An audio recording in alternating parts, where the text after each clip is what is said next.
3, 2, 1, fight. Both coming and meeting in the middle. Beaky almost gets underneath Reloader there, but Reloader's a very low wedge, ramping over the top there. Had him for just a moment, but he was just a little bit too slow to lift the front end. Now up on top of Reloader, comes off quickly before getting pushed towards that blue push-out area. It was lined up perfectly for a push there.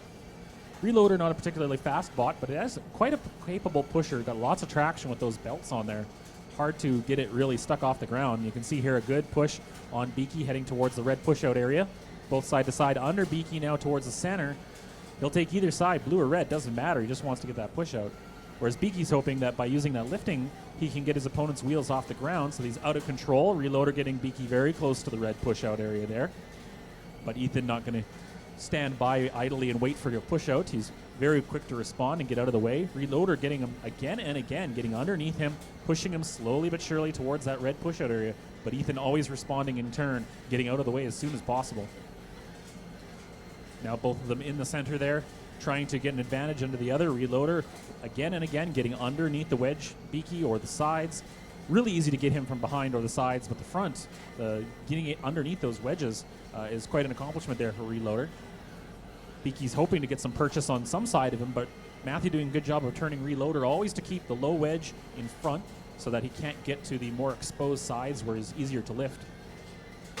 Minute and a half halfway through the fight as Reloader bounces off the big blue saw, pushes Beaky into it. He was very close to that, and both of them go flying towards the red hazard, or the red push-out area.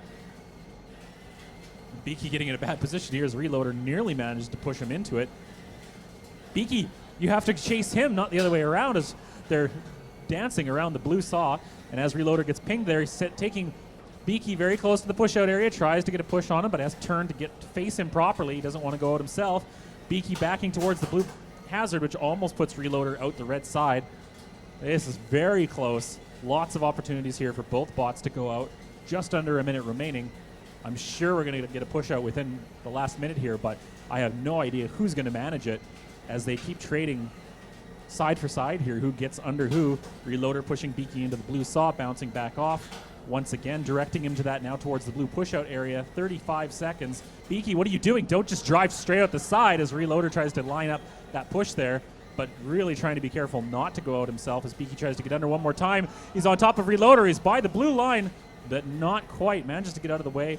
Matthews just having to get the positioning there. He can't just immediately go and push him. I see what you're doing here, Ethan. You're not a matador. You be careful with that bull. As Reloader comes over and now on the wrong side of it all. 10 seconds still to go. Great opportunity here. You're getting way too close to that. I think Matthew knows what's going on by this point. 3, 2, 1, and time is up. Good job to both drivers. Very skilled driving.